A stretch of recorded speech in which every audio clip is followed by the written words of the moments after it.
Good morning, good afternoon, and red alert. Starfleet, we have a problem. I am your faithful commander, Christopher Ingle, joined as always by my trusty, loyal first officer, Brennan, the mystical Mar. And today, it's movie night here on the ship.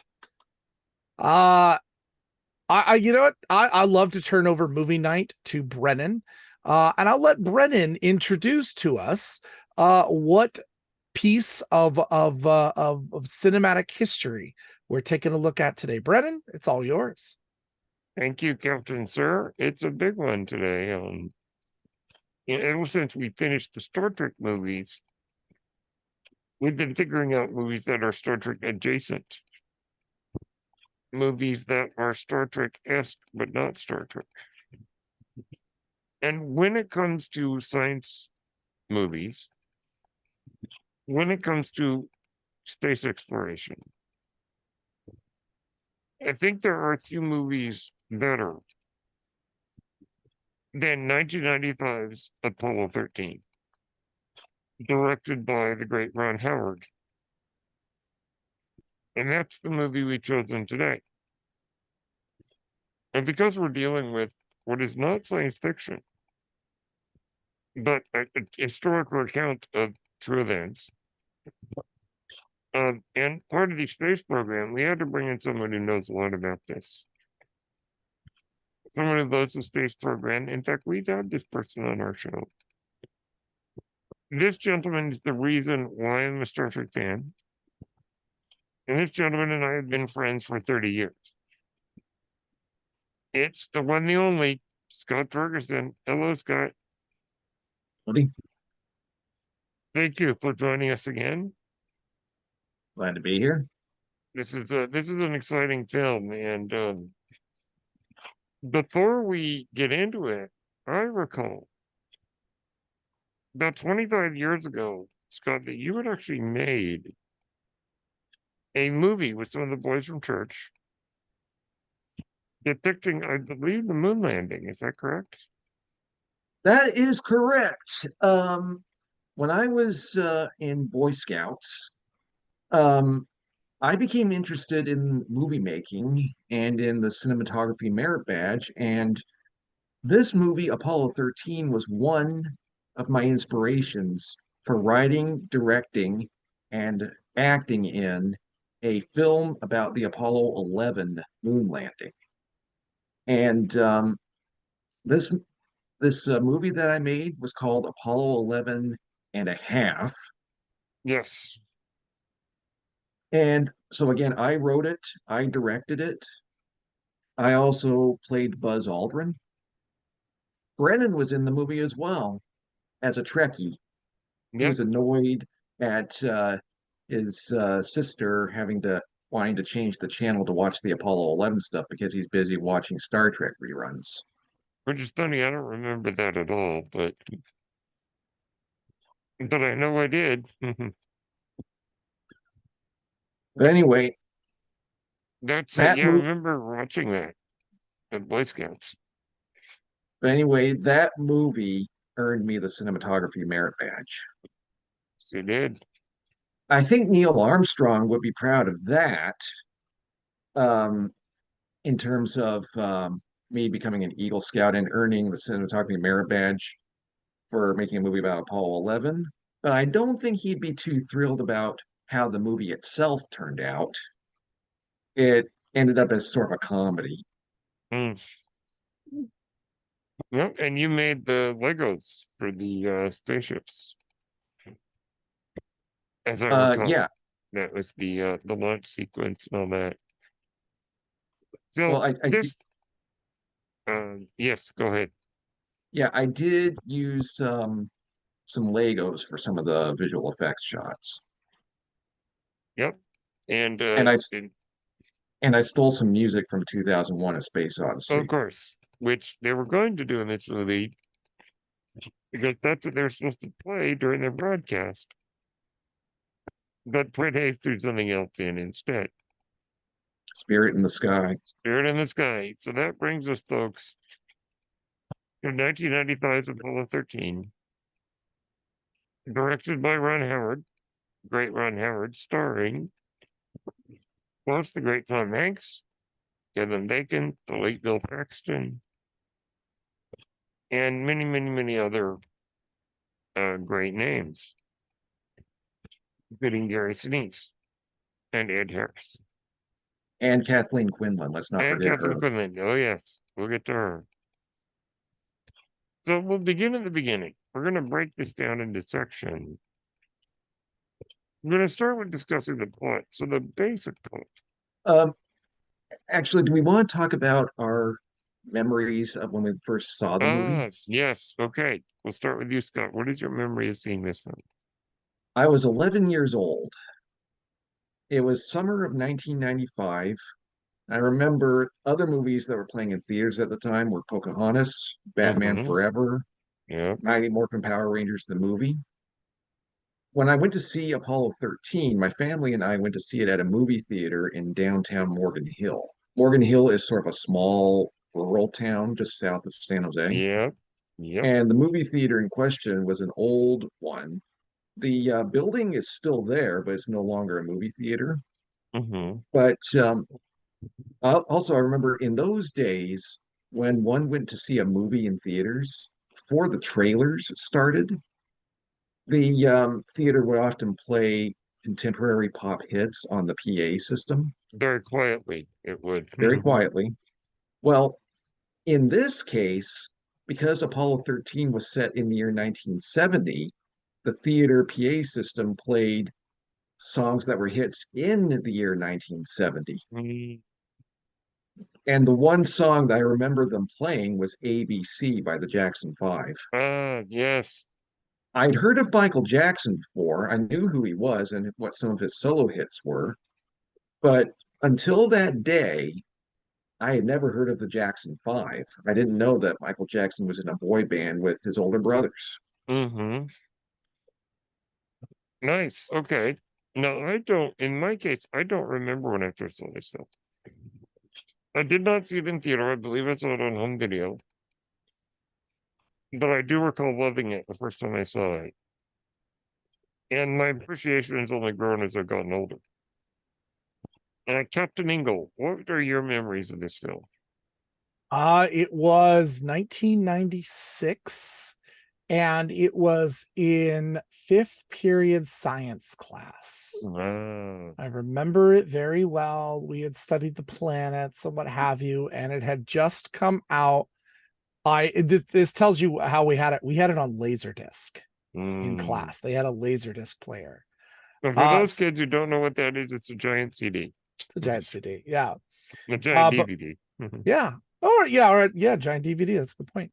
But we watched Apollo 13 in science class, and it just amazed me the ingenuity of these individuals to strive under the worst of circumstances and to make it and to beat the odds. Mm-hmm.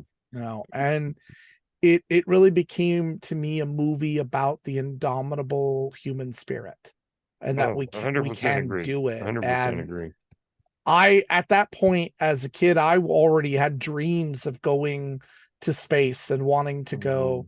I actually participated in an international competition called Marsville, which was in conjunction with NASA, where young people from around the nation in Canada would come together and they would create and build ideas for what a future colony on Mars would look like. Nice. And yeah, and all of this was happening all at once to me in my memory. Like, just everything space in 1996 was huge. But this movie was always a culminating one for me, to see them make it, to see them survive, and what, the mistreatment that the Apollo 13 crew had, when you see that people didn't want to hear about it, people didn't care, they were watching regular TV. Like, how? Like, that amazes me to this day. I still into the 90s would watch the different cable channels that would cover the space shuttles. Why? Because I wanted to know what they were doing up there. I wanted to be an astronaut. Yeah. And it, this movie was one of those early things I remember watching, going, you know what? I want to be an astronaut. yeah, it's a good point because even today, with the Artemis thing going on, there's an indifference from some of our peers. Not that they don't care, but many of them are saying, "Why are we spending all this money on going to space? What's the big deal?" Yeah. They You know should cut what? all this funding. And I'm like, I don't agree. You know what? That same controversy occurred during the Apollo Yes, missions. it absolutely did. Mhm. But to me, yeah, it is about reaching for that. I think it was Dustin Hoffman, the great Oscar-winning actor, who said that a man's reach should exceed his grasp for what's ahead and forward. The idea of this is all we need to reach out and do these things. As President Kennedy said, not because they are easy, but because they're hard. So that brings us to this film. So Apollo 13 is remembered in history as the one that went wrong. And it did. And what we discover in this film, and when we study the history, is that it was a successful failure. As he says at the end of the movie, they didn't make it to the moon, but they did survive. And as you say, Captain Ingle, the indomitability of the human spirit. So let's get into the basic building blocks of this film. So let's take a look at the plot. So the plot, um, and to me, plot is sort of the bare bones of the story. It's pretty straightforward. These guys are trying to get to the moon, something goes wrong, they have to figure out how to get there. But the story is where it gets interesting. Mhm. So we're not going to go through each scene because we would be here all night. So the first chunk really is just before the mission. There's a certain blaseness from the public. Illness causes the original crew to step down. Uh, Mattingly gets exposed to the measles, has to be let go. Marilyn Noble is worried about going to another launch because he's had to go to so many. And that's sort of the first like third of the film.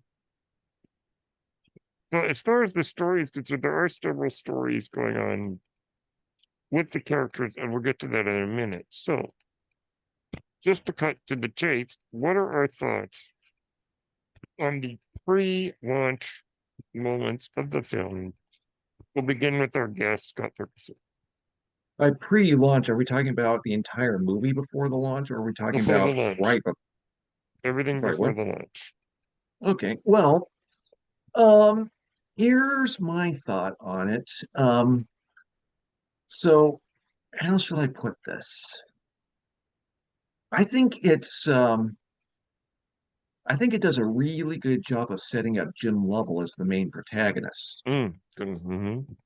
who dreams of who now bear in mind Jim Lovell had been into space 3 times before. Mm. Yes, The third time was on Apollo 8. He was one of the first men to orbit the moon. that's right.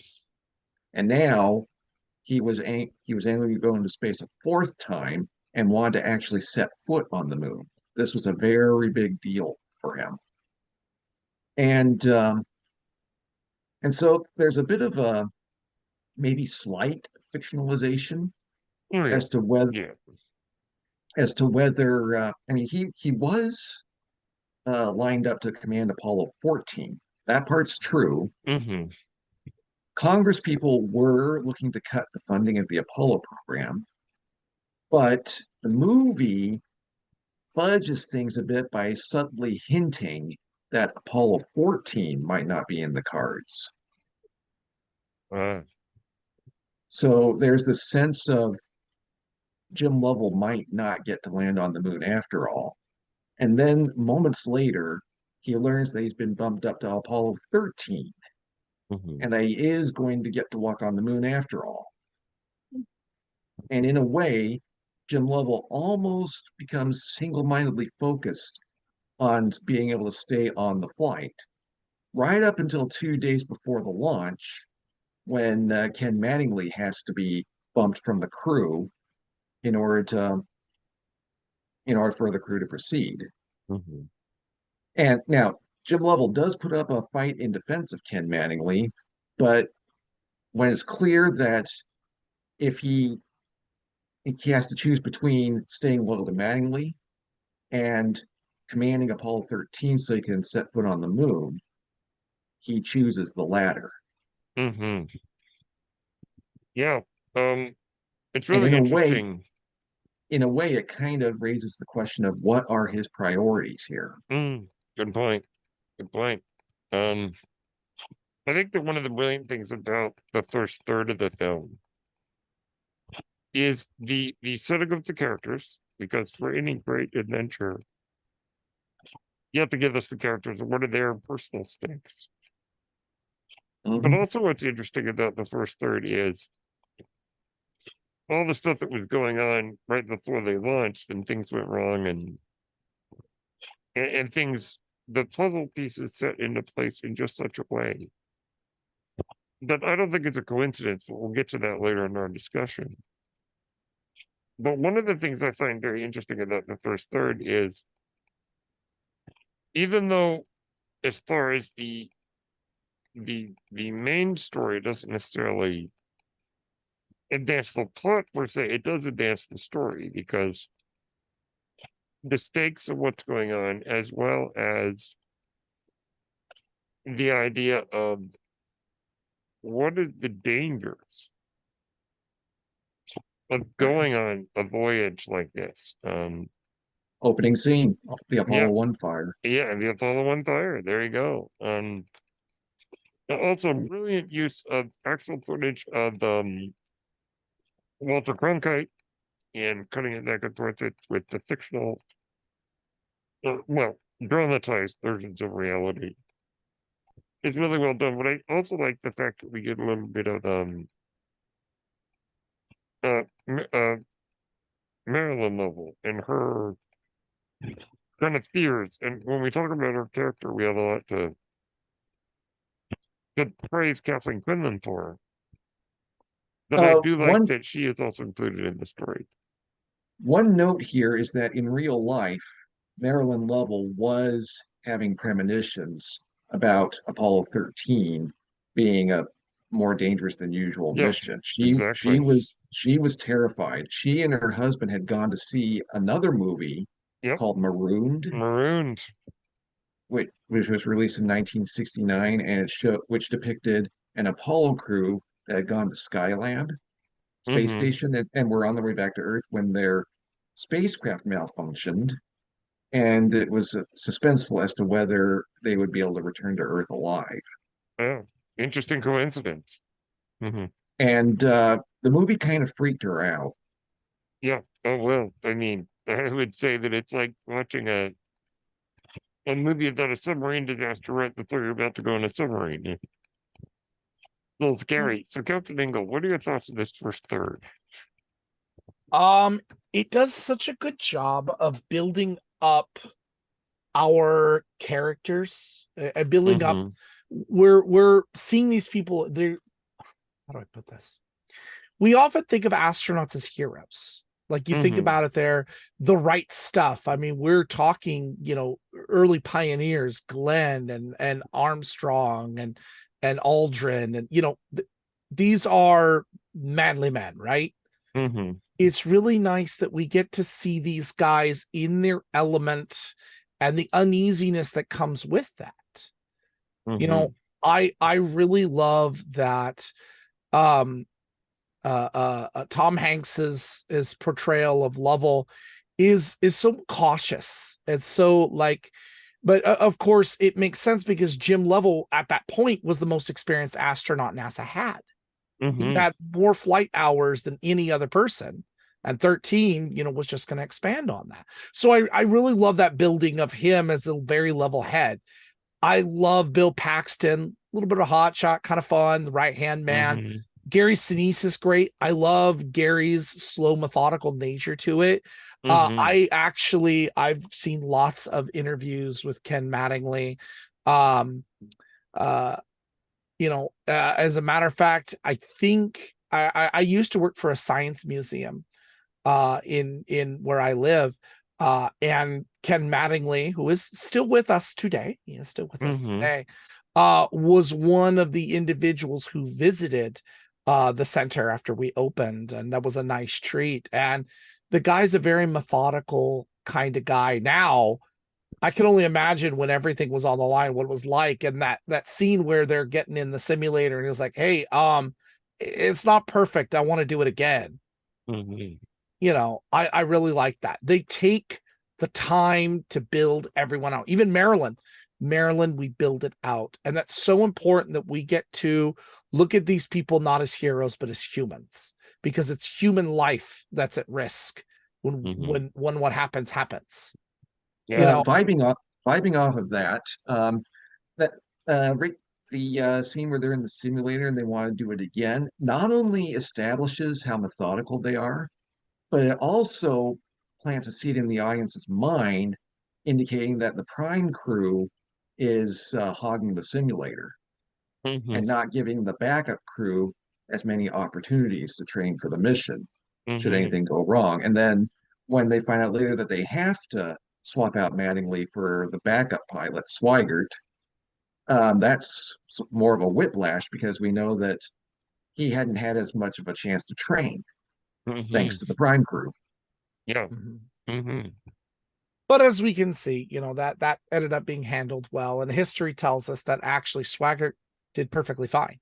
Yep. Swagger did Yep. everything he was And supposed to in do. fact, And it's probably better that Mattingly didn't go yeah, so that he could help them figure out how to solve the problem. right. I mean, Everybody was kind of where they needed to be. But mhm. the basically setting up these people as human characters and what's at risk. You know, getting to meet meeting Lovell's family. You know, I absolutely love that. Meeting Mattingly's family. Like, plain and simple, setting them up as human beings and uh, that there are But humans there. Hayes' Or did I family. say Maddox's? Hayes' family.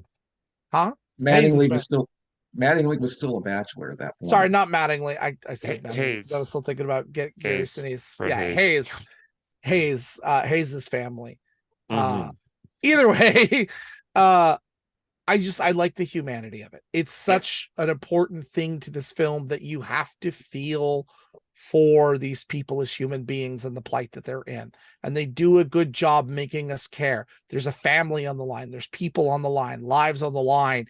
We care about these people. And that whole setup before everything, that's the whole purpose of it. Yeah, we're getting the pre-idea of what it took to get ready and what have you, but what's more important is that we as an audience are getting ready to love these guys. Yep. So we come into the sort of the second act, the launch and the accident. Um, and very interesting. So really quick, let's detour. Star Trek has a long history of technobabble, which we all like to make fun of. Apollo 13 has lots of technobabble, but it's real technobabble, which is really cool. Reminds me of movies like The Martian and whatnot. And so we get the launch, which is, I mean, we'll talk about the visual effects later, but just the the power of those launch scenes. I mean, even though this movie is 28 years old, it still looks fantastic. The launch is incredible. We get to meet a lot of great new characters, which we'll get to in a minute. Um, the launch is just so powerful, and I regret that I did not get to see this on the big screen. However, there's a possibility that in 2 years, in 2025, they may re-release this for the 30th anniversary. One hopes. And if they do, I am totally going to be there. Whether it be Cinemark XD or IMAX, I'm not sure. You So the know, launch is I mean, gorgeous. Apollo 13 has been released in IMAX before, Mhm. albeit heavily butchered. It will, yeah, unfortunately. So hopefully in 2 years they don't butcher it. So we get the Hopefully. launch, which is magnificent. And then, of course, they have the one engine cut off, which they think, well, that's going to be our one issue glitch for the mission. Well, it's like, well, little do they know. And we'll get the launch, we get space, and we just got to say the scenes where they're in space during the launch, the combination of CGI, model work, and as well as some incredible sets built on the Vomit Comet. And for those listening who don't know what the Vomit Comet is, the The astronauts train for space.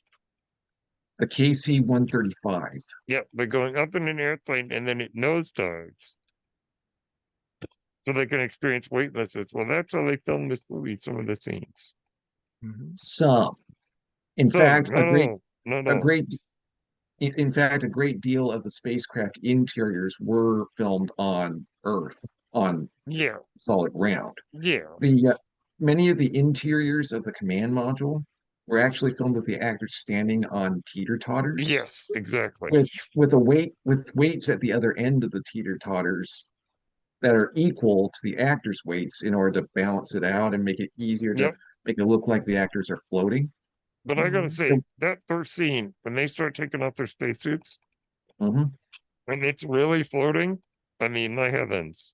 There's some things that you had to do using Yeah. Vomit Oh, Comet. yes. And I Oh, really appreciate NASA coming through and saying, yes, let's film here and doing that, because that was a lot of work. I had to do And it many times. oh yeah. The for the interiors of the lunar module, though, Hmm. for the shots that were filmed on Earth, that is, there wasn't enough room in the lunar module set for the teeter-totters, so the actors just had to stand there and pretend they were floating around. Yes, yes. So we get that. And then we get, they're doing some stuff. They're filming a broadcast while Bubbles' daughter is freaking out about the Beatles breaking up, which I thought Because was yeah, pretty funny. just days before, Paul Yep. McCartney had announced he was quitting the Beatles. Yeah. Yeah. And she's really upset. So they do the broadcast. They're having a bit of fun, playing some silly music instead of the 2001: A Space Odyssey, also struck first. Zarathustra, the Strauss music. They do a Spirit in the Sky and several others. And they're going along. Well, turns out, well, guess what? Their broadcast isn't being shown on TV. And nobody told them because, as we mentioned at the top of the show, that it had become routine, which is funny because it reminds me a little bit of the movie Jurassic World. Now, go with me on this. The idea in Jurassic World is that dinosaurs have become so blasé that nobody cared in the park. They would go and that was it. This is the same thing. We had already landed on the moon in 1969. You have people, including TV networks, like, who cares about more space flight? So the broadcast doesn't get shown. Well, then they do a little maneuver and stir the oxygen tanks, just a routine thing. And there's an explosion and the oxygen tanks rupture. And they lose, like, a side of the ship comes off. And then they start losing oxygen because two of the tanks start leaking. But everybody's freaking out on the ship, on Mr. Control, Mrs. Lovell is hearing this on the radio. Everything is just going haywire. And eventually they get things settled. There's some wild ingenuity, but I gotta say, these scenes, in my opinion, might be some of the best scenes ever filmed in the 90s, maybe. The way that they're edited, the way that the scenes build up that sense of, even if you don't understand the science of what's going on, you pretty clearly understand what's going on here. And the way they film this is so brilliant, because you really feel the panic. So I'll start with you, Captain Ingle. So this middle act of the film, the launch and the accident and some of their problem solving. What are your thoughts on this second act of the film? It's really good cinematic tension, but it's in these places that Hollywood did start to play a little bit fast and loose. A little bit. This movie obviously is based on Jim Lovell's account. And I think that definitely shows, that this is Jim's story. But And oh, go ahead. and I'd like to say that many people do regard Apollo 13, the movie, as the gold standard for historical accuracy in movies based on true stories. That's true. That being said, they did fudge things a bit. Yeah, there has They never really been a Hollywood historical film that's ever gotten things 100%. you're right. Yeah, no, But this is pretty close, fairly close. it is pretty close. And I guess if you're not a historical nut or a kid who was obsessed with wanting to become an astronaut, who kind of knew the history at that point, it was like you wouldn't have noticed those things, little things, tiny things. Their performances were so good at setting what was happening. I really, really love one of the details that I enjoyed thoroughly was when the explosion happened. Houston did not freak out at all. You could see them frantically moving, trying to figure out what's going on. But when they would talk to the astronauts, well, this is one of the details I love, and this is how NASA handles things to this day. There's a calm, level tone to whoever is on that microphone at that point.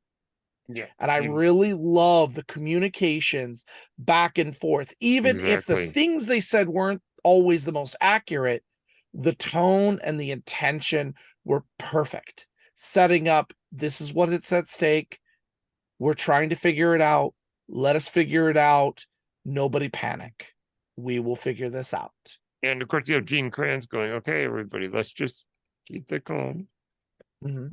But work the problem, as he says, which I like. Yeah, and it really goes to show you, too, like how important that relationship between mission control and the astronauts is. It's two parts. It's not just mission control. The heroes may come off as the astronauts, but let me tell you, without that ground crew, this mission does not fly. Oh, yes. Does not fly. One of the other little things in history that this film doesn't touch on, but I love, if you are a fan of the movie Hidden Figures. Yes. Catherine, I can never remember her last name. Johnson, yes, thank you. Katherine Johnson actually was one of the individuals who was pivotal also. Her calculations were very important in getting the Apollo 13 crew back. We see Krantz a couple of times coming in, Ed Harris coming in and saying, we got this far to go. The person who was giving him all of those calculations, it was Johnson. Yes, she was right. Dr. Johnson, the great legend. So I would have very much wished that she could have been mentioned in here. But again, overall, the dramatic tension that's built, the intent of the relationship that we're getting between ground crew and makes this engaging. It makes it believable. It honestly, to me, is the best part of this film. That part where they're trying to ascertain and figure out what to do is so well done. The procedural nature of the story is fantastic. They ask all the time. I love the attention to detail on procedure. That is something I enjoy really, really well in this Scott, what are your thoughts on Act 2 of this film? Well, I think we ought to say something about Jack Swigert. As I said before, in Act 1, it was set up that he hadn't had as much of a chance to train. Yeah, which isn't exactly true. And so now this sort of creates this somewhat fictionalized subplot. Yeah. Albeit one with some basis in fact, I guess, of Jack Swigert has to prove himself. He has to prove that he belongs on this mission, that he can do this job. First off, he proves that he can dock the command module to the LEM. Yep, that's brilliantly done. Brilliant. But then poor Jack Swigert is the guy who stirs the tanks. Yeah, unfortunately. And so he begins to feel as though everyone else, particularly Fred Hayes, resents him for doing that. Yeah. because Fred Hayes was really close to Ken Mattingly and Yes. kind of Yes. considered Jack Swigert to be something of a thief, as it were. Yeah. Yeah. So he, and so when after Jack Swigert stirs the tanks, Fred Hayes kind of begins to take it out on Jack Swigert. He does. Yeah. Now there's a big argument scene between the three astronauts in this middle act, Yeah. but that the real astronauts claimed never actually happened. No. No. Mhm. But they felt that the filmmakers felt that it was necessary to have a scene where sort of what they were feeling, what they might have been feeling at this point in the mission, comes bubbling up to the surface. Yeah. Nick Hodges over on History Buffs on YouTube did a breakdown of this film, and he looked at some of the transcripts and the audio recording and said, well, if they had played everything 100% accurate, it would have actually made for a boring movie because nobody ever apparently raised their voice and lost their temper, at least we have a recording of. Yeah, procedure these guys are professionals, and NASA procedure is very dull, but there's a reason for all of that. It's methodical, it's with a purpose, it's with a reason, all for the express reason of keeping your astronauts safe. They handle things in communication and in procedures. And one of the difficulties of drama, like in a movie, is you can't really. So it You have makes to have sense. some tension. Yeah, it makes sense why in the film they have a little bit of tension, and Yeah, especially about, exactly. did you stir the text? What'd you do when you stirred the text? I did it right. I get it. I get why it's there. But you're absolutely correct, Scott. That was not, by all accounts, accurate. But it definitely works within the context of the film, I think. And in the end, Jack Swigert does turn out to be just as much of a hero as the others, because he's the one who powers up the command module when the time comes, and he's the one at the controls of the command module during reentry. Yep. So one then, one other oh yeah, go one ahead, of please. one other thing I want to mention is Ken Mattingly. There's Mm-hmm. one scene in the movie where he's watching Dick Cavett on TV talking about Jack Swigert. Yeah. And this is just days after learning that he'd been cut from the flight. So Ken Mattingly is downing cans of beer. Mm-hmm. Now, the real Ken Mattingly was a teetotaler. Mm. He didn't drink alcohol. Interesting. So there are two ways I think, to interpret this scene in the movie. One, it can be interpreted as just a blatant fictionalization, Mm-hmm. suggesting that Ken Mattingly drank alcohol regularly when in fact he didn't.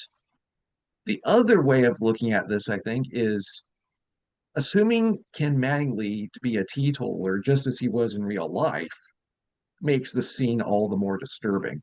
Yes. The fact that he's started drinking a whole bunch of beer because he just feels so. He's deep in his cups. Yeah. Yeah, no, that makes sense. So we get this. They have to get Dannigley, of course, out of, because he's locked up in his hotel room. And they bring him in. He starts running the simulator, and it's really cool. He's like, give me all the conditions that they have. And I should don't point give out me that, anything that they don't have up there. right. I should point out that in the one of the audio commentaries for this movie, Jim Lovell, I think it was Jim Lovell who mentioned this because he did one of the commentary tracks along with Marilyn Lovell.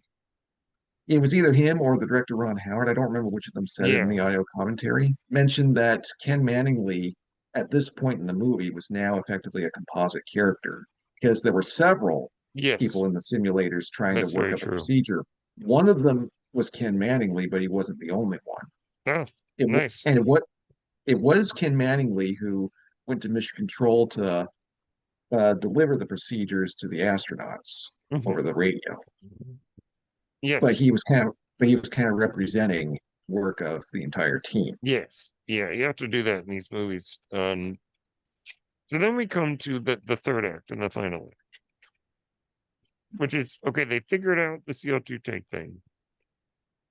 Now it's time for the return, and they got to jury rig the system. They shut down the landing modules, or they shut down one of the modules completely. They have to reboot it, and they do all this stuff, and there's a lot of factors against them.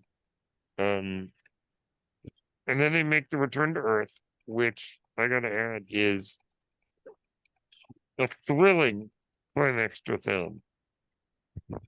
So emotionally powerful and brilliantly executed. The nail biting sort of tension of the return to Earth. Brilliantly done, I believe, brilliantly handled, and I'm still wiping tears out of my eyes after watching it again. It's absolutely brilliant. So, really quickly, because we want to speed things along, what are your thoughts on the third act? We'll start with you, Scott. Well, okay.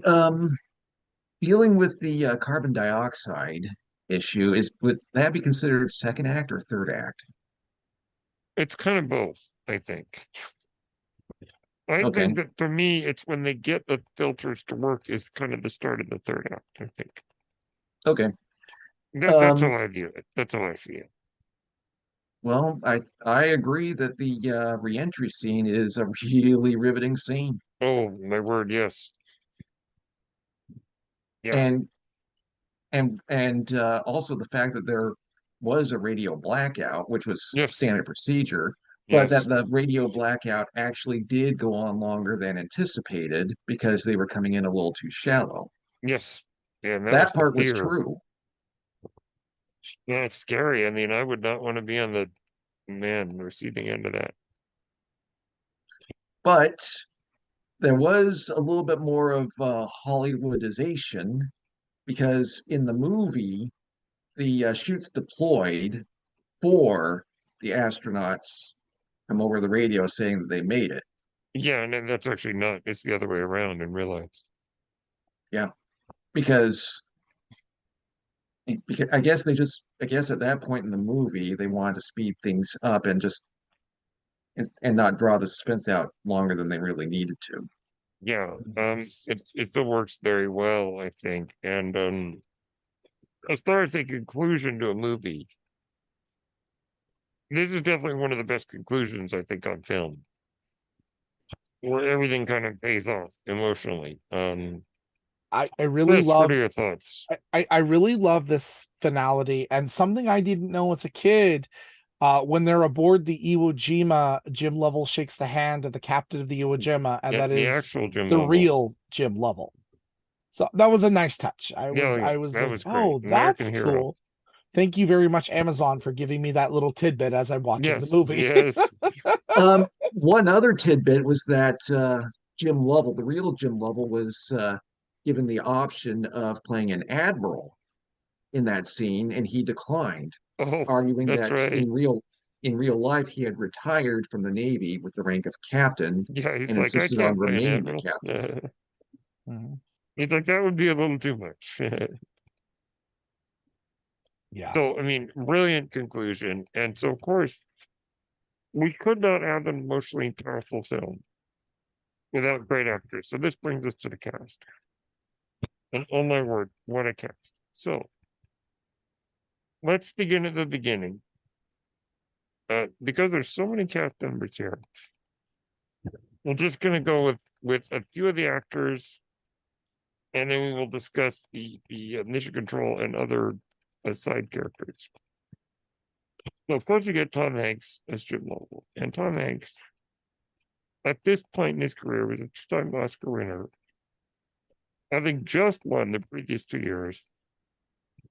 Best Actor at Philadelphia in 1994, Forrest Gump in 1995, and then he wasn't nominated for this film That was at a the tough year. 1996 Oscars, but It was a tough year, though. he was coming off a hot streak here.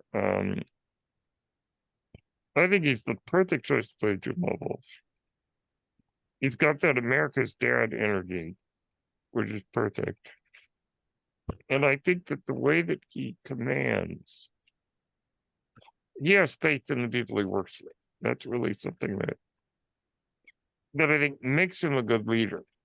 It's good to have a leader like that. And I think Tom Hanks plays it brilliantly and has that certain command, which I think is really good. This is also the year, by the way, he was in Toy Stories. He was having a very good year. So let's begin. Chris, what are your thoughts on Tom Hanks as Jim Lovell? I love Tom Hanks so much, and this is right when he's right at his stride, his young stride. Of course, he's gone on to do other things as he's older now. But is it me, or does Tom Hanks just specialize in playing real people really well? Yeah, yeah. Yeah, he does. Like, and it amazes me when this guy comes through. In fact, Marilyn Lovell commented that Tom Hanks was eerily almost exactly like her husband in mannerism and cadence and everything. Like, he figured it out. Interesting. Yeah, I love that. Like, that is so cool. And his performance was just endearing. Again, he's the level head. He's the one that's been up there the most, but I feel for him the most as well. Like, Yeah. he just wants to land on the moon. That sequence that they have where he's dreaming of landing on the moon and So walking, and beautiful.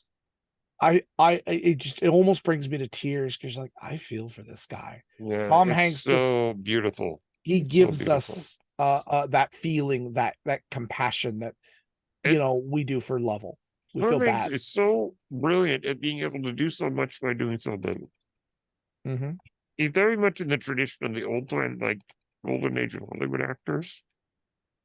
He's got that you almost don't think he's acting because he makes it just seem so real. Right. Scott, what are your thoughts on Tom Hanks? Well, I also really like the imaginary sequence where he sets foot on the moon, Mm-hmm. because it's a really critical scene for the character of Jim Lovell, who, as I said earlier, has pretty much almost been single-mindedly wanting to set foot on the moon, Yeah. and he's already learned that they can't set foot on the moon, but they're so close. All they have to do is undock, go down, set foot on the moon, but they might never be able to make it back to Earth then. It's the throw of And mankind scene, if you get the reference. and in the and as sorry, as he's on the moon, he looks up and he sees Earth Oh, yeah, so beautiful. and realizes what his real priorities ought to be. Oh, good point. Good point. Because Excellent point. earlier, right when he right before he gives the order to shut down the fuel cells, Mm-hmm. because that means he tells the others, "We've just lost the moon." We just lost the moon. That's the most important thing to him in that moment. They're not going to get to land on the moon. And so they shut down the fuel cells and waiting to see if it's going to work. Jack Swigert says, if this doesn't work, we're not gonna have enough power left to get back home. Mm. So, And but it's not until the dream sequence when it finally sinks in for Jim Lovell, and he realizes he does want to go back to Earth. Mm-hmm. That's And an excellent point. at that moment, Fred Hayes and Jack Swigert are going crazy, taking pictures of the lunar surface. Yeah, that's the character arc of Lovell peaks in that scene. And now Lovell's crowding the back end and saying, "Right, I want to, gentlemen, what are your intentions? I want to go home." Yeah, That's the excellent, payoff of his character arc. excellent. All right. So then, of course, we come to the late Bill Paxton as Fred Hayes. The loss of Bill Paxton is still deeply felt. He was very young, had been in a lot of great movies like Titanic, Aliens, and many other movies besides. And he is great It's Hayes is the goofball. Hayes is the fun one. He's also the I think he's also the one that is definitely the Comic eh, relief. yes, if there is such a thing in this movie, he is very funny. But he's also very, I mean, his story is very, I think, heartfelt. The idea that the irony that he gets sick and Mattingly doesn't. And the funny thing is that Hayes is the one that's a little bit more inclined to lose a temper of the three. And you could argue that Jack Swigert does too, but I think, but Paxton, Fred Hayes is the dad, really. He's got that dad energy going on. And I think, Bill is a great choice to play this character. And I do love Fred Hayes a lot, and I think that Bill Paxton is maybe an underappreciated actor sometimes. So that's what I think of Fred Hayes. Chris, what do you think about Fred Hayes? Um, again, for you see what's at stake for him. His wife is pregnant, and I love that vulnerable moment where Yeah, where she's sitting there and he's like, "We weren't even supposed to get pregnant." yeah, yeah. I, I love that moment. Yeah, he's taking that, and I feel for him. He gets sick. He gets a UTI during the process. and gets And a he's terrible fever and just Yeah, I mean, this guy's feeling horrible right now. And the amount of aggression and anger and yet reserve at the same time, because they're trapped up there, they can't do it. And the moment when they're arguing, I think the first time over, who stirred the tanks, we don't, what have you. Uh he does such a good job in this. I love it. He's the great middleman. He's got a little bit of an attitude, a little bit there, but he's waited for this for a long time. So it makes yeah, sense. I totally get it. yeah. And And he's got a Bill lot at stake. Paxton, I mean, Weston Tower, he was one of the greats. Mhm. Scott, what are your thoughts on Bill Paxton? Well, first, a thought on the character Fred Hayes. The sad Mm-hmm. thing is, Fred Hayes and his wife in the movie, Yeah. well, real life wife, that is, got divorced several years after Apollo 13. That's A unfortunate. lot, a lot of astronaut marriages didn't, Yeah, in those days didn't survive. absolutely. Of course, one of the few exceptions were Jim and Marilyn Lovell, who are still married to this Correct. day. That's correct. Yes.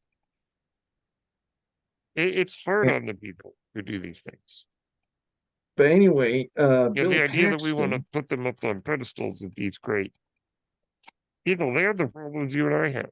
So, Bill Paxton, I agree, was a reliable actor oh yes. and sort of going for more of a good old boy kind of Mm-hmm. persona Mm-hmm. as Fred Hayes, because Fred Hayes is in fact from Mississippi. Uh, very down home American. Mhm. So there was sort of that vibe going, I think. Yep. Yep. Then of course we have to talk about the great Kevin Bacon as Jack Swigert. I mean, who doesn't love Kevin Bacon? I mean, not loving Kevin Bacon would be considered un-American. But if you look at the range of Kevin Bacon as an actor, this is the guy from Animal House. This is the guy from Footloose. This is the guy Filmed in Utah. from this is the guy from Frost Nixon. This is the guy from the Guardians of the Galaxy Holiday Special. I mean, the man has range, and I love him in this role because I think he is believable as the hotshot womanizing astronaut. And of course, I love all the scenes with him and his lady loves. It's pretty funny. Of course, he wasn't the only womanizing astronaut. A No, lot of the no, the astronauts were. A lot of them astronauts were. are known for getting around. Mhm. Yeah. Of course, But Jack Swigert was a bachelor, so he had a little more, shall we say, freedom yeah, and it to certainly get didn't away with stop it. some of the other astronauts. But I think Kevin Bacon is fantastic in this film, and I love that even though it's not 100% accurate, but there is that doubt about his abilities. But he proves himself more than capable.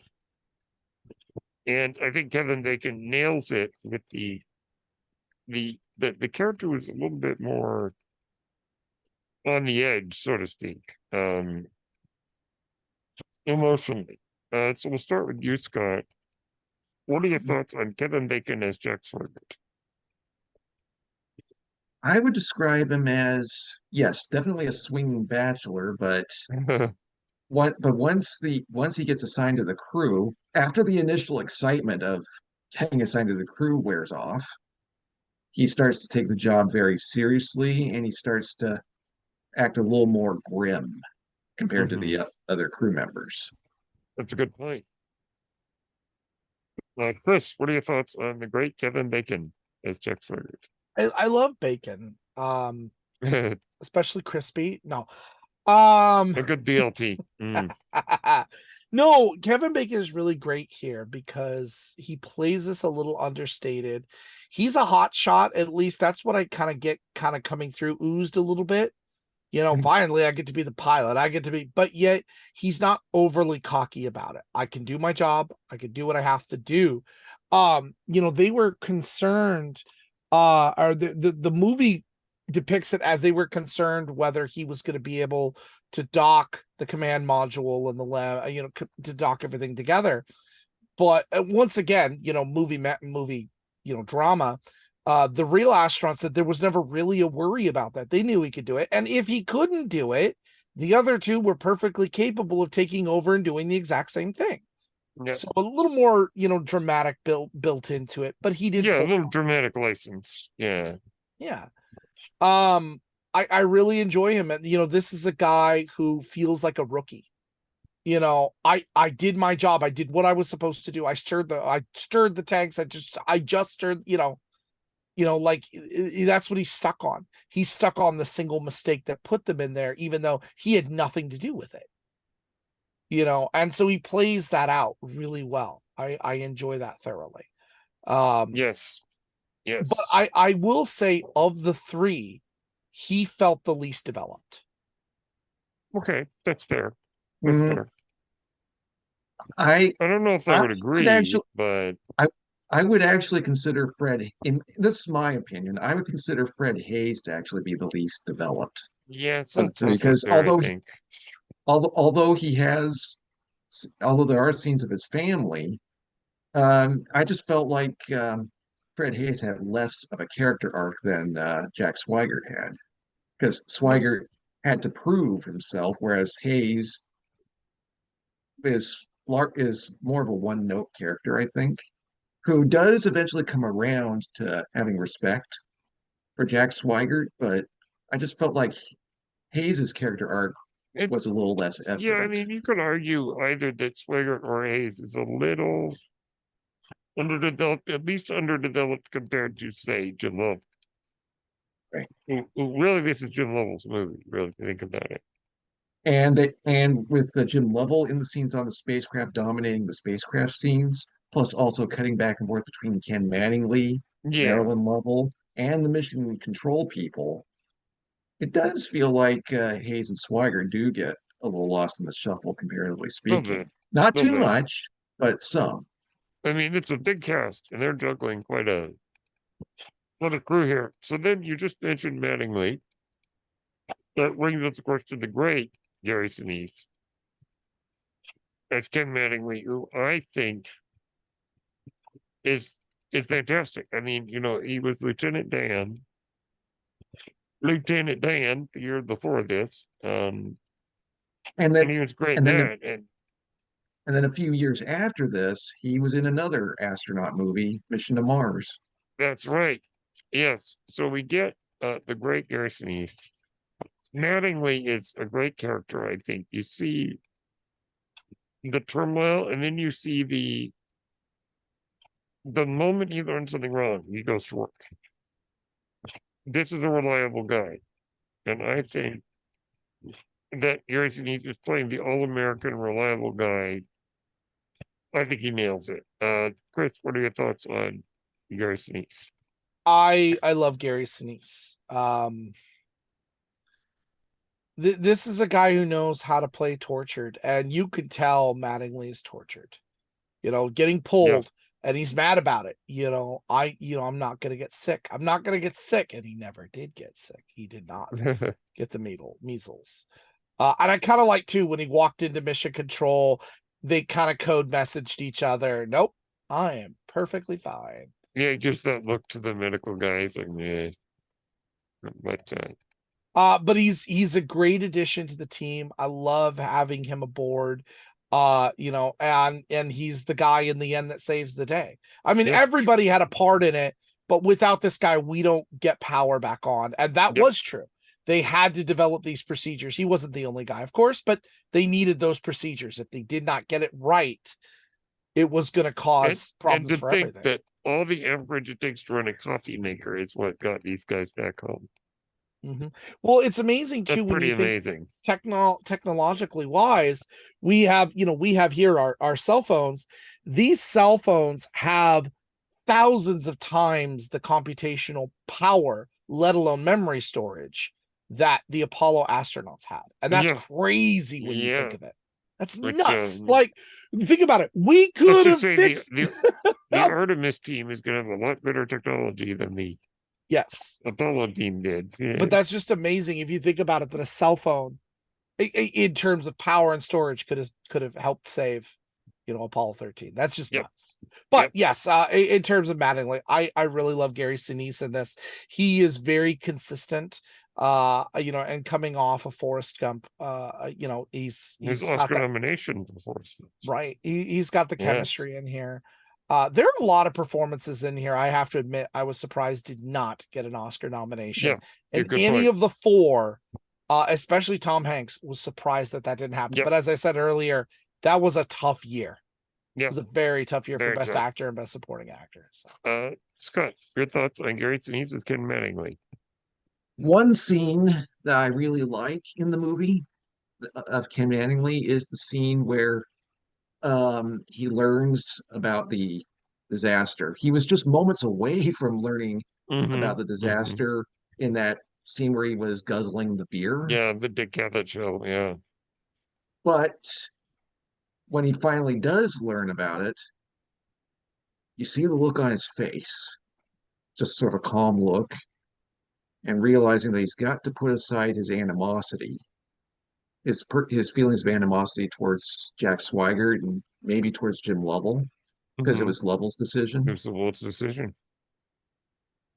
He realized what's more important now is bringing these guys back home alive and not hating them anymore. Yep.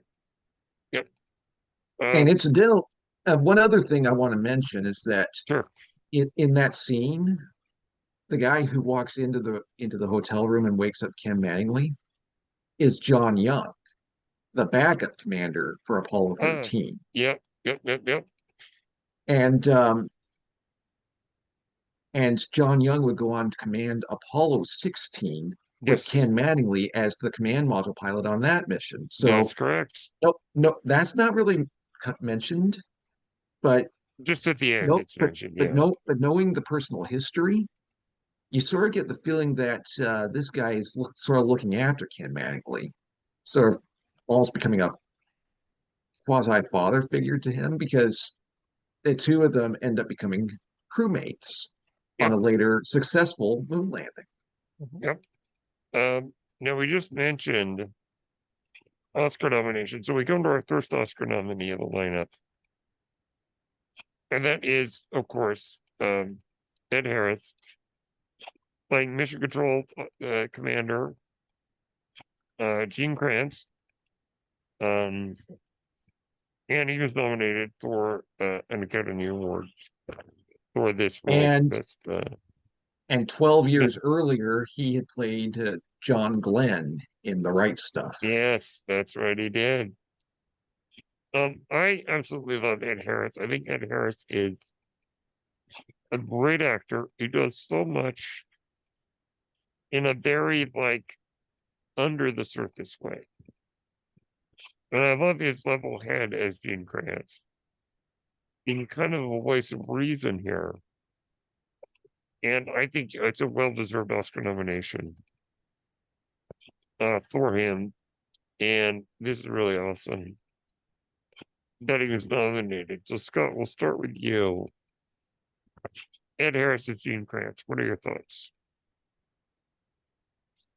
I guess my only gripes about him are Gene Kranz are the swearing and the smoking.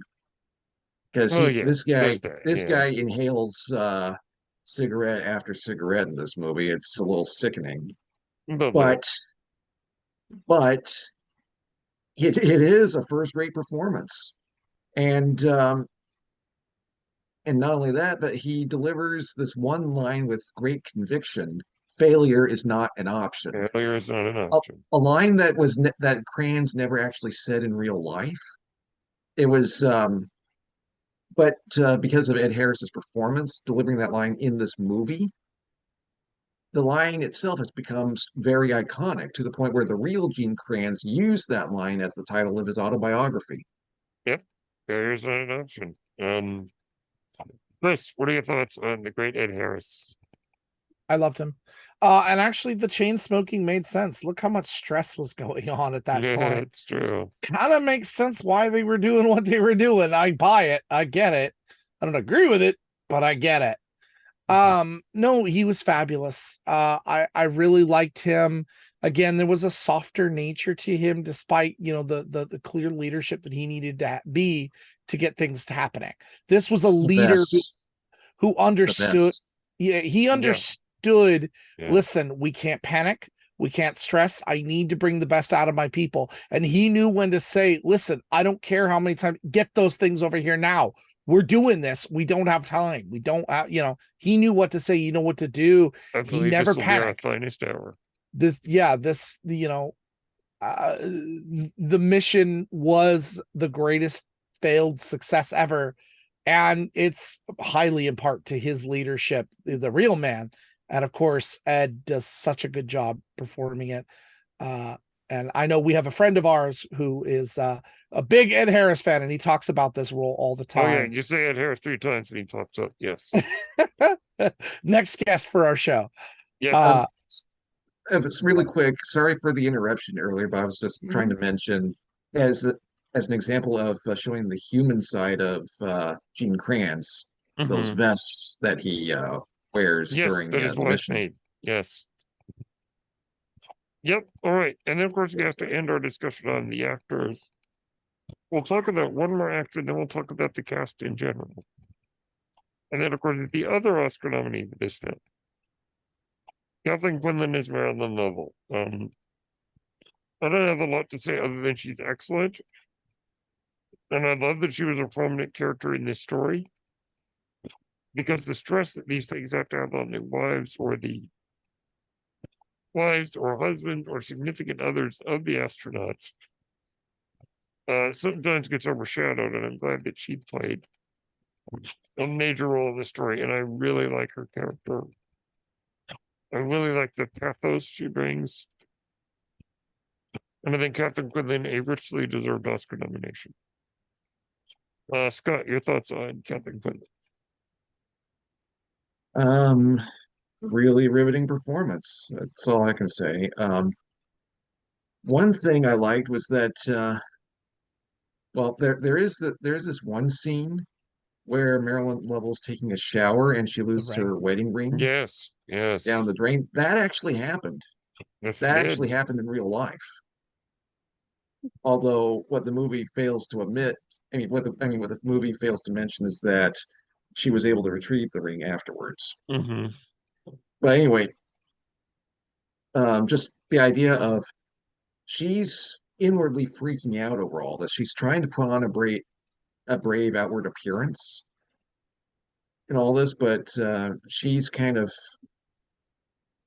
freaking out inwardly about the disaster, but she manages to pull it together. Yep. Well said. And then, so excellent there. Chris, your thoughts on Kathleen Quinlan? She was perfectly perfectly serviceable as Marilyn Lovell. I like her worries, her concerns make sense. Uh, the emotion is there and I like it. She does a fabulous job. And the chemistry between her and Tom Hanks is really good. I buy Yes, them as husband and wife. you got it. Um, so we have a large cast here, so we're not really going to discuss each of them. But I will say, for the sake of Star Trek, there are 6 actors in this movie that have appeared in Star Trek properties, so I will name them for you. We have Ned Vaughn, Max Gradenchik, David Andrews, Googie Crest, Clint Howard, and Andy Midler. A special And shout out on Clint Howard. yes, I He wanted to was highlight him. okay. Yes, go ahead. Who did he play, Scott, in the original series? Clint Howard played Baylock, Yeah, or rather, he played the on-camera Baylock. His voice was yes, dubbed to sound like an yes, adult. really weirdly. But he's also the younger brother of the director, Ron Yes, Howard. yep, and he's in most of his brother's movies. Hmm. Yep, uh, And he wasn't the only member of the Howard family to that's appear in true. Apollo That's true. 13. Go Bryce ahead. Dallas Howard makes Yeah, a quick young appearance in I think the families as they're waving yep, goodbye that's the to way they him. goodbye. Yeah. And then, of course, Ron Howard and Clint Howard's parents, Rance Howard and whatever his mom's name is. Rance Howard plays like the family priest, Mhm. and Mom Howard plays Mom Lovell. Mhm. Really good there. And then, of course, we also have to mention among the crew, among the mission control people, you, of course, as we said, have Clint Howard, but you also have Max Bradenshik. He plays Rom on Deep Space Nine. So just wanted to give a shout out to them. And then, of course, we have a really, really good cast of other minor characters. And there's a lot that we could talk about, but I think that suffice to say, this is an extremely well cast film. One other actor I want to mention is Mark McClure. Mark McClure plays Yes, the yes, alternate flight director, yes, Glenn Lunny. McClure is probably best known for playing Jimmy Olsen in the yes, 1978 Superman movie. yes, he was. And You got it. he was also in a film short called The Phone Call, produced by BYU. Nice. Okay, so that's our cast. It's an excellent cast. Um, brilliant, film as far as the casting. But let's quickly get into some of the technical elements of this film. We'll start, of course, with the musical score by the late um, James Horner. James Horner, one of the great composers, I think, of all time. Or maybe So Nice doesn't get enough credit. And certainly was important to our generation, the three of us. Having done works like, of course, The Land Before Time, and many other things that came out during that time as well. Star Trek So II: The Wrath music, of Khan, yes, Star Trek 2, there we go. and Star Trek III: The Search for And Star Spock. Trek 3. His music here is great. It's got that sense of rah, rah, rah, America. Mhm. It's also got that sense of the ingenuity, the human spirit, the indomitability. Mhm. I would label it as quiet patriotism. There you go. Well said. Yes. Music really conveys the emotions here and really conveys that sense of exploration. Of course, the cinematography is fantastic. By Dean Gundy, the art direction is great. And of course, we have to talk about the visual effects. The movie does make some use of CGI, but a lot of model work and other things that the visual effects hold up extremely well even today. And also the using the vomit comet for some of the filming, not all of it. Um, but the technical wizardry on display here is extraordinary. Because really, that's a big part of this movie because it's about space exploration. And at the Uh, time, that was really the only way that they could simulate microgravity. yep. Mhm. So, There's only great. whereas now, if I may digress a Go ahead. little, Sure. there's a movie called Vizov, or The Challenge in English, that was actually filmed aboard the International Space Station, Ooh, and where the microgravity was real. nice. That's the only way I can think of that Apollo 13 could possibly have been surpassed in terms of the visual effects work, Also, simulating microgravity. the sound in the movie is fantastic. And we'll get to the awards in a minute, but just as we sort of wind our podcast down, Chris, what are your thoughts on the presentation of the film? It's beautiful. Look, I love science fiction, but my heart, the thing that I love watching just passionately all the time is biopics. And this is presented in a very nice, digestible package. It's Mm-hmm. not overly slanted or skewed one way or another, which it could have been, and it wasn't. Again, this is much more Lovell's perspective, being that it is based on a story co-written by Lovell. Okay, I'll buy that. I'll go with it. But the presentation is just absolutely beautiful. The editing is fabulous. I love the score. In fact, poor James Horner was nominated for 2 films for best score Twice. and did Yes, he was not nominated win. twice. Poor guy lost to the Postman of all films. But he was nominated also for Braveheart, which is also a really good score. Yes, also a really good score. But you feel that sense of triumph. I think especially in that final moment when Houston, this is Apollo 13, we have splashdown, and the triumph and the score, and everyone's so happy and it's great, like it's fabulous. And then in space, it's not silent by any means, It's but eerie. it's It's eerie. The eerie. tension is Yeah. built well. The entire presentation is just fabulous. Other And the than use of choir too. yeah, That's really cool. other than for me, the historical inaccuracies, which I get for dramatic Yeah. purpose, I understand. This is a perfect film to me. This, I watch it, I enjoy it, I learn a little something, I experience a little something. Like you tick all the boxes with this film, and the presentation is what makes this worth it. Scott, really quick thoughts on the presentation. Um, well, I generally agree with what Chris has said. I feel like the technical elements don't really draw too much attention to themselves. I mean, the Good music, point. yes, and Good the point. visual effects, yes. The cinematography is, I would describe as understated. I mean, it's Yeah, definitely, it's I mean, not overly stylized. Yeah. it, it's really spectacular if you look for it, but it doesn't really draw too much attention to itself, and I guess they just weren't trying to do that. I think they wanted to keep the focus on the story and the characters a bit more. And that's what leaves a strong impression in my mind. Um, what is this movie about? Yep. And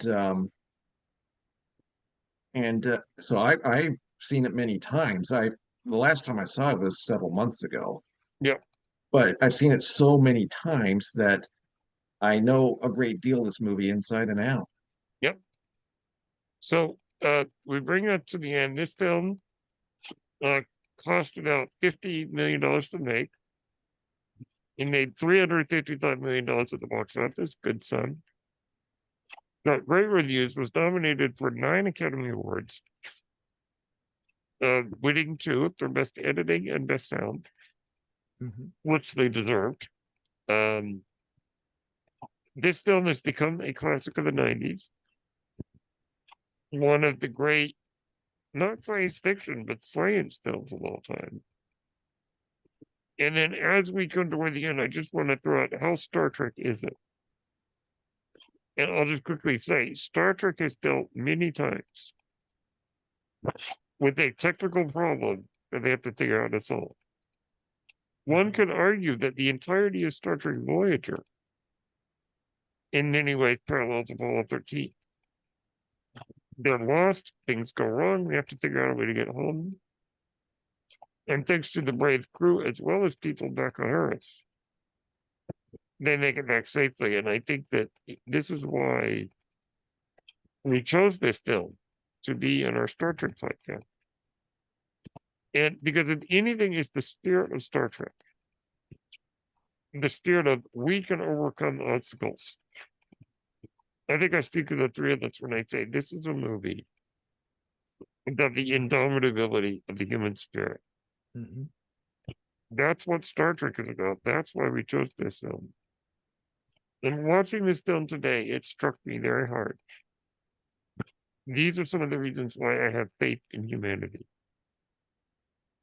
Something goes wrong, everybody pulls together. Even though they didn't land on the moon and it was a failure in that sense. As Mr. Rogers said, look for the helpers.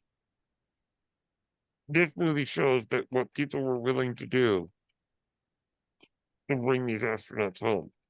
And even down to the Pope leading congregations in prayers. Really an extraordinary film on so many levels. And as we quickly wrap up, let's just hear your final thoughts on it. Our guest, Scott Ferguson. Like I said, I've seen this movie so many times, and I expect to see it so many more times. I mean, this is just a movie that I really can't get enough of in some ways. And personally, I think that that's the movie I would have wanted to vote for Best Picture at the Oscars, which it was nominated for. Yes, it lost to Braveheart. And one thing I will say really quick, the fact that Ron Howard didn't get a Best Director nomination still is a shock to me to this day. Mm. Yes, and 95 was a good year for film. But yes, I think this film has probably endured the best of the films that come out in 95, with the exception of maybe Toy Story. You know, those are probably the two 1995 films that endured the longest. We'll turn it Yeah. over to our intrepid captain.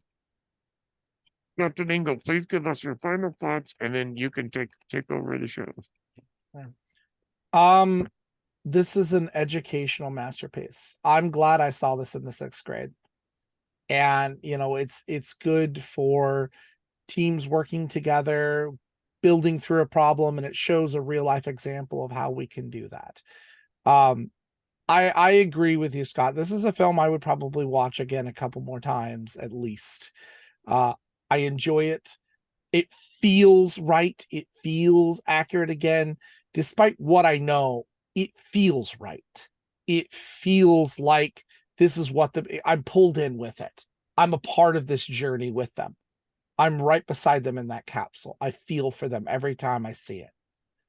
This is a really great biopic, historical film, and definitely should be on everyone's short list when you talk about Tom Hanks' performances. Amen. All right, take us home, Captain. All right. Well, of course, I want to thank our guest, Scott Ferguson, and his insight on Apollo 13. As always, Scott, we thank you. You got anything to plug? Besides an electrical appliance. How many amps? Is it under 20 amps? Okay. I'm not sure that I have anything to plug on the air at this time. Okay. But yeah. Yes. Thank you for joining us, Scott. Live long and prosper. Yes. Yep. Well, next week we go back to the randomizer, and the randomizer, actually, I think we talked about this before, gave us Picard.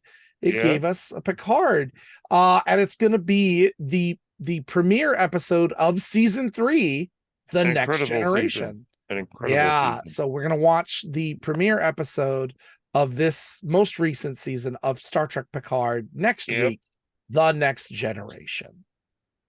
All right. And actually, I do have some good news. One of the episodes that we are going to review this month, I confirmed it with our good friend Chris Doman. We are going to review the Strange New Worlds musical episode, Yeah. Subspace Rhapsody. Yes. That will be a longer episode, but we do Mhm. have our musical expert who's going to join us, so we can review that and its music properly. Yep. Brennan, where can the people find you? You can find me on X at Brennan Mystical. You can find me on Threads and Instagram at Brennan Blue.